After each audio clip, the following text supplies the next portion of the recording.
Okay, so I moved my moon up in the sky there. See what this looks like. It does look like the moon, doesn't it? Okay, well, if you want to make a moon, there you go. That looks really cool. This is very surreal. I'm a big fan of surrealism, so I'm not surprised. You're going to find that you tend to pick up styles that you like, and they start to become things that you do and you create.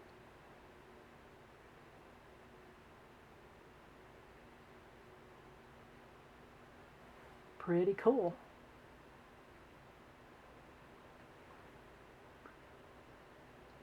It just like something's about to happen. Okay, let's do the teapot. So, standard, click that, and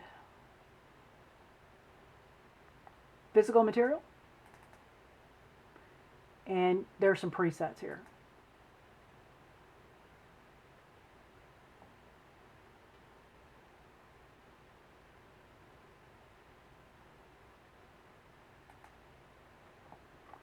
And that one, we just turn that into brush metal.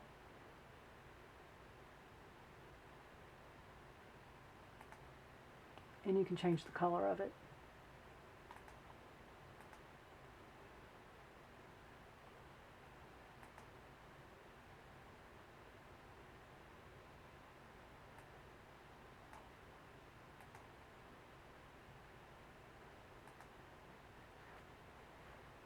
It's going to take a really long time to render this one now because I have so many different materials in here.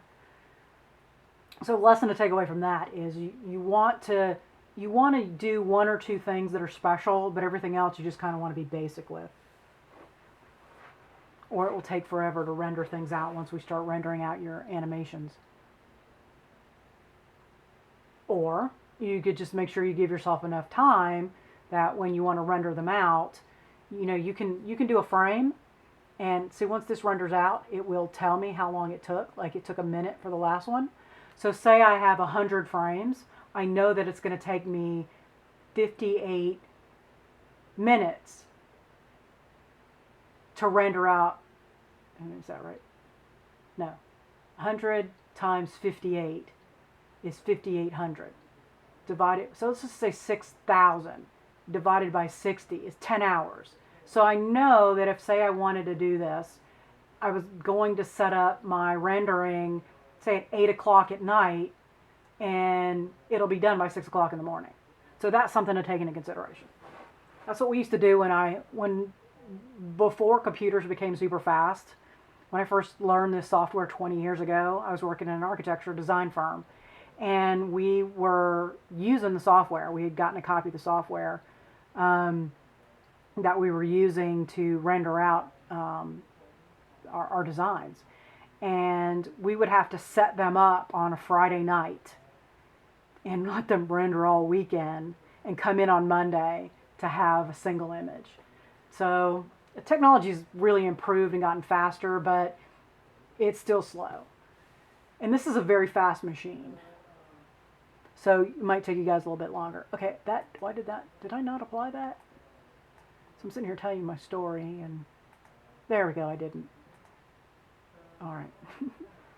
We'll let it go again. We got time on this video. There we go.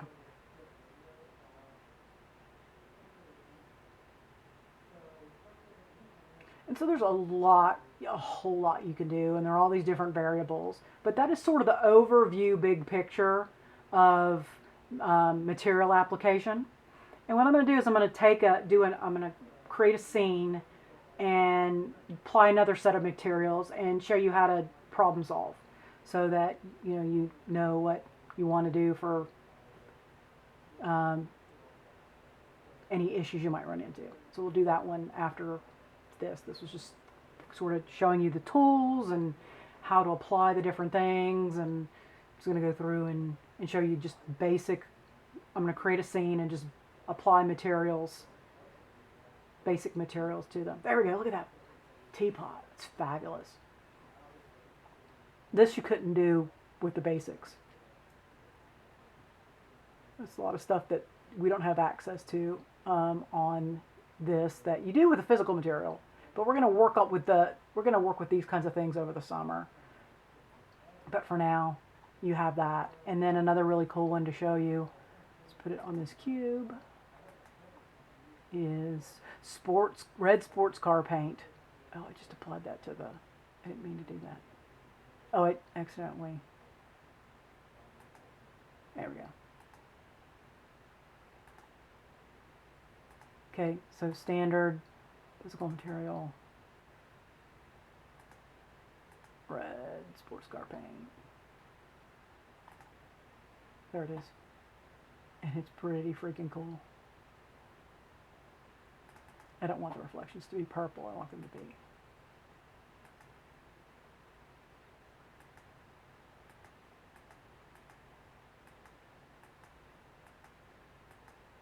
There we go. There we go. Okay, so last material.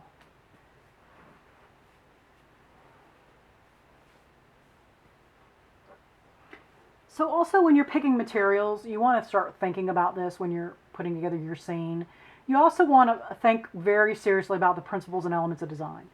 It's one of the reasons we make you take that class first before you take any other classes, is because imagine trying to learn principles and elements of design while you're learning all this, right? It's just overwhelming. So what we're doing now is, now that you know the principles and elements of design, you can apply them in your more specific classes you have that are on specific topics. So when I look at this scene, you now see what becomes my focal point. Where does my eye go in this scene first? So those are the kinds of things you want to think about when you're identifying what materials you want to apply. Now, what I'm going to encourage you all to do is get a jump drive just by itself, or an external drive, or something that you can start to create your own material library. And as much as possible, you want to take your own photos. In case you haven't noticed, we do teach photography here. Actually, I teach it. And you can take your own photos and use those. When you're a student, you can use photos off the internet, as I've been showing you, for learning purposes. Just remember, the minute you start getting any money off your work, you can't do that anymore. You have to pay the people who do the photography for you, or learn how to do it yourself.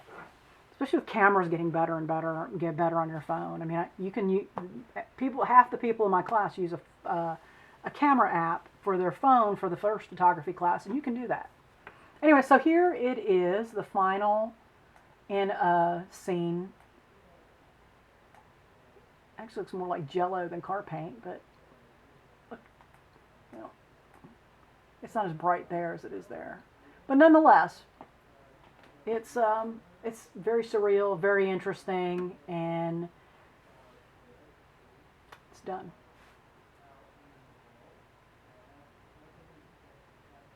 Oh, I don't think I did.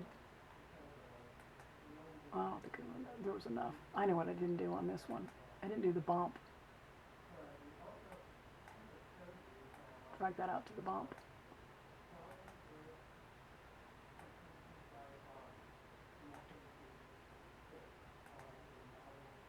See if that doesn't give my moon a little bit more texture. One last time.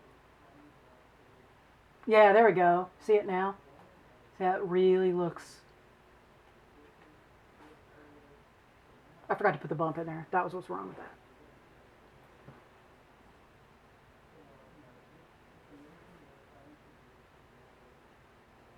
Okay. I like that. I think that's cool. Okay, so I'll do one more from scratch of putting materials on a scene. And then from there we will finally move into more animation. Okay? See you in the next video.